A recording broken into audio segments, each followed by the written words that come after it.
Hello friends. आज हम लोग जिस टॉपिक को समझने जा रहे हैं वो है सीआरआर और एसएलआर। ये भी हमारे रिजर्व रेपो रेट और रिवर्स रेपो रेट की तरह ही कुछ टूल्स हैं आरबीआई के, जिनसे वो एक किसी कंट्री की इकोनॉमी में इन्फ्लेशन को कंट्रोल करता है और ग्रोथ को प्रमोट कराता है। चलिए इसको इजी वे में समझते हैं। पहला है कैश रिजर्व रेशियो, सीआरआर। ये क्या होता है? It is a percentage of banks deposit maintained in form of cash with RBI. मतलब कमर्शियल बैंक्स अपने डिपॉजिट का कुछ परसेंट आरबीआई के साथ या आरबीआई में डिपॉजिट करा देते हैं। किस में? ध्यान देना, कैश के फॉर्म में, केवल कैश के फॉर्म में, सीआरआर में। तो इससे क्या होता है फिर? इससे तो ये तो इनका वो एसेट हुआ, तो इस पे लेकिन इन्हें कोई इंटरेस्ट नहीं मिलता है। एसेट होने के बावजूद भी इस पे इन्हें कोई इंटरेस्ट नहीं मिलता है आरबीआई की तरफ से। अब देखते हैं अगर सीआरआर को इंक्रीज़ करते हैं और डिक्रीज़ करते हैं तो क्या होता है। तो अगर हम लोग सीआरआर को इंक्रीज़ करते हैं तो हमारी इन्फ्लेशन जो है वो कंट्रोल होगी। मतलब सीआरआर इंक्रीज़ करना मतलब बैंक्स से कहें कि वो ज़्यादा पैसा आरबीआई को डिपॉजिट करें। इससे क्या होगा? मार्केट में पैसे कम रहेंगे तो लोग कम खर्च करेंगे और बैंक से भी लोग कम लोन दे पाएंगे, क्योंकि बैंक अपना ज़्यादा पैसा आरबीआई को दे रहा है। तो इससे क्या होगी? इन्फ्लेशन कंट्रोल में आएगी। और अगर हम लोग सीआरआर को डिक्रीज़ कर देते हैं तो ग्रोथ प्रमोट होगी। मतलब अब बैंक्स क्या है, आरबीआई को कम पैसे डिपॉजिट कर रहे हैं और वो लोगों को ज़्यादा पैसे दे रहे हैं लोन। तो लोगों के पास पैसे ज़्यादा हैं, अब वो ज़्यादा खर्च करेंगे तो चीज़ों का ग्रोथ भी होगा और इसी वजह से ग्रोथ प्रमोट होगी। दूसरा क्या है? और एक चीज़ और, 2026 इस ईयर में, करंट ईयर का जो हमारा सीआरआर है वो 3% है। तो ये याद रखिएगा करंट के लिए। और स्टैट्यूटरी लिक्विडिटी रेशियो क्या है? एसएलआर।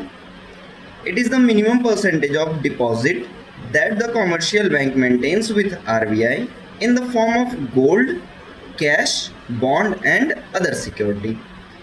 हमने देखा था कि सीआरआर में वो केवल कैश के फॉर्म में करते हैं, लेकिन एसएलआर में यही बैंक्स, जो हमारे बैंक डिपॉजिट करते हैं आरबीआई में, वो किन फॉर्म में होगा? वो गोल्ड भी हो सकता है, कैश भी हो सकता है, कुछ बॉन्ड्स हो सकते हैं और अदर गवर्नमेंट सिक्योरिटीज़ भी हो सकती हैं।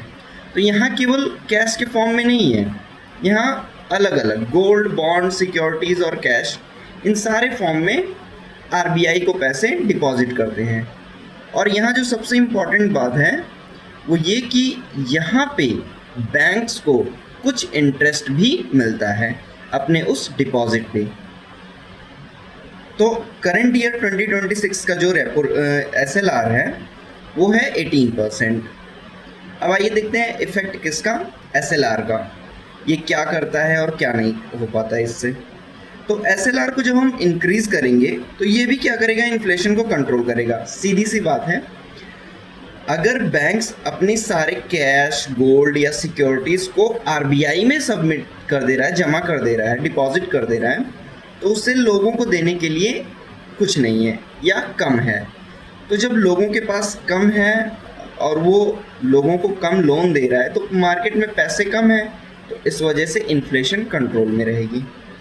दूसरा, अगर एसएलआर को डिक्रीज़ कर देते हैं तो यही इसी का उल्टा हो जाएगा, जैसे हम लोगों ने सीआरआर में देखा था। अब बैंक क्या है, आरबीआई को कम पैसे देगी और वो लोगों को ज़्यादा पैसे डिस्ट्रीब्यूट करेगी। इस वजह से क्या होगा? ग्रोथ प्रमोट होगी, क्योंकि एक इकोनॉमी में पैसा ज़्यादा होगा तो एक लोग चीज़ों को खरीदेंगे, उसका यूज़ करेंगे, ऐसे ऐसे चीज़ें खरीदे बिकेंगी, तो इस वजह से ग्रोथ प्रमोट हो जाएगी। तो ये एक सिंपल सा टर्म था। एक बार हम लोग समराइज करते हैं इसको कि सीआरआर में हम लोग केवल कैश के फॉर्म में कॉमर्शियल बैंक आरबीआई को मनी डिपॉजिट करता है, इस पे उसे कोई इंटरेस्ट नहीं मिलता है। और सीआरआर को इंक्रीज़ करने से इन्फ्लेशन कंट्रोल होती है और डिक्रीज़ करने से ग्रोथ प्रमोट होती है।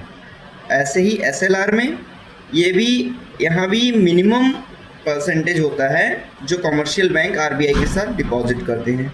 इनमें ये गोल्ड के फॉर्म में, कैश के फॉर्म में, बॉन्ड और अदर सिक्योरिटीज़ के फॉर्म में जमा कराते हैं।